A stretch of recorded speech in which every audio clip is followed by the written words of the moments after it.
Hey everybody, this is Larry. This is day 9 of the Leetcode Day Challenge. Hopefully today's problem is slightly better than yesterday's weekly problem. Today's problem is combo sum 4. Let's see which one it is. I don't there's so many of them. But yeah, okay. So given an array of distinct integers, nums, and target integer target, return the number of possible combinations. And we are trying to, okay, so they're different in the order matters. Yeah, the order matters. And the answers are in the 32 bits. But yeah, so what are negative numbers I'm going we'll talk about negative numbers afterwards, I suppose. I don't know if I've done it in the past. I feel like I've done this one a few times probably. Yeah, I mean this is good. I mean the first thing you should do about this is look at the constraints. The reason being that what do I say? The reason being that this is exponential, right? This is NP. So I mean, and there are a couple of ways to kind of look at the constraints and think about how to approach it and how to take advantage of the constraints, right? But given that this is NP or NP complete, I always, for me, I mean, I know the nuances behind it, but I always forget which farm is in which class, and for me, knowing that it's an NP is good enough. Like whether it's an NP complete or not, for for for definitely for competitive, it doesn't really matter, right? Because you have to probably do something else, unless for whatever reason it's easy. Okay, but yeah, there are a couple of ideas here. But look at the constraints. N is 200. The sum of, or not the sum, but each number is up to 1,000. Numbers of being unique is interesting, but I don't know. And target is less than 1,000. Allow us to kind of already figure it out, right? Because then now it allows you to do something we call pseudo polynomial, which is on the order of the size of the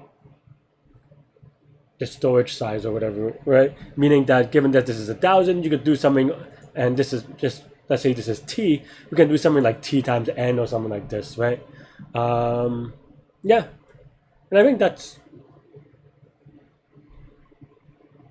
yeah, and I think that's all we need to do.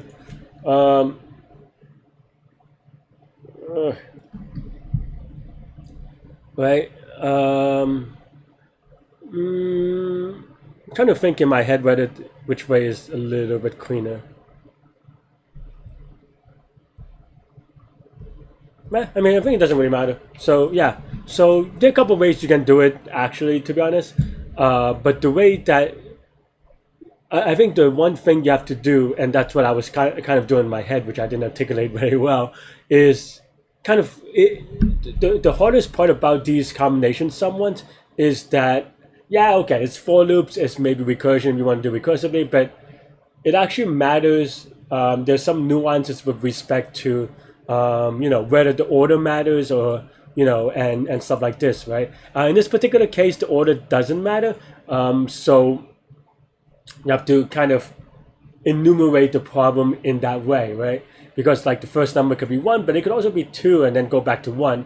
Where if this is equal to this and is equal to this as one combination or whatever they call it, then that would be a little bit different, because then now you're seeking to normalize or canonicalize the possible input so that you don't double count. In this particular problem, you can double. It's not double count, but basically it's as brute force as it gets. It seems like, so we can kind of think about that way. So yeah, let's start with just count with the number of target left, right? And then if target is less than 0, we just return 0. I don't think we should be able to do it. Otherwise, we have total is equal to 0, and total, and then it is just as brute force as it seems, right? It's for x in nums. Total we added to count of target minus x, and given that this is unique and I presumably non-zero, this should, because this is non-zero, this should always terminate, because this always gets small and this always gets this. I don't know how this happened. What did I even do? This should not happen. Like, who needs to drag text, drag and drop text? I don't know. Okay. In any case, yeah. And maybe you could even, if you're responsible, you can do something like this. The reason, the difference between this and this is just depending on how you want to do the memorization. If you want to use the in library, or in standard library memorization, you actually could be a little bit sloppy with respect to, because -1 and -2 are technically two different inputs, and you will recalculate for both of them, or at the very least store it in two places if you're not careful. But this kind of limits that kind of branching.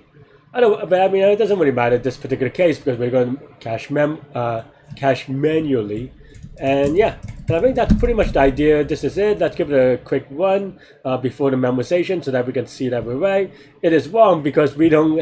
It's always going to return 0 because I forgot a base case, which instead of target is exactly 0, we can return 1, right? So so this looks good. This looks standard, and then now, of course, we're branching out a lot in every case. So the first thing you should do is memorization. Right? Well, I mean, maybe that's not the first thing you should do. The first thing you should do is ask yourself if memorization can possibly solve it. And the reason is because target is going to be going from 0 to, well, the other target, or t maybe. Let's go this t, right? And so and because the only t inputs, what's the complexity, right? Well, there's time and space complexity. So total time is going to be equal to number of inputs times time per input. And so the number of inputs is, as we get from here, it's going to be this O of t number of inputs. And for each input we do, it takes O of n time because of this for loop, right? And of course, each input also does O of 1 space because you're just only storing down a number. And so total time is equal to O of t times O of n, which is of course O of nt. And of course, this is pseudo polynomials because n is, well, just the polynomial part, and the t is the pseudo part. And then total space is obviously O of t times O of 1 if you want to write it out. And and that's basically the idea. And now we know that this is going to be fast enough. We should try to cache it. Of course, you probably should actually even do that even earlier, because otherwise you wrote all this stuff for no reason. But I don't know.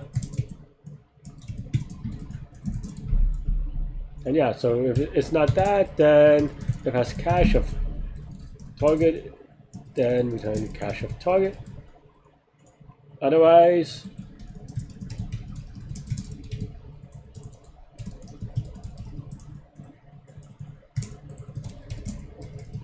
right?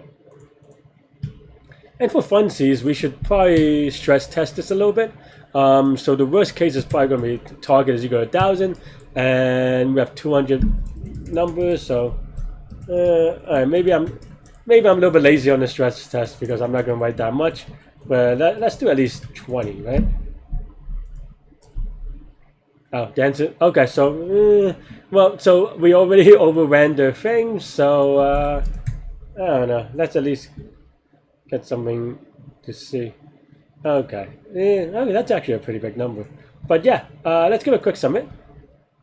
And there we go. 1257-day streak.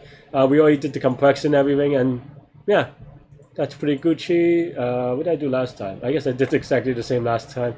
How long has it been? It's been a year and change. Time flies when you're not having fun. And even this one, and that was 2 years ago. I guess at a certain point, I suppose I pretty much, I don't know. Anyway, that's what I have for today's farm. Apparently, I do the same thing now. Maybe I gotta end my streak. This streak is getting pointless if we're just gonna do problems that I've already done. So I don't know. Anyway, that's all I have today. Let me know what you think, and stay good, stay healthy, to good mental health. I'll see y'all later and take care. Bye bye.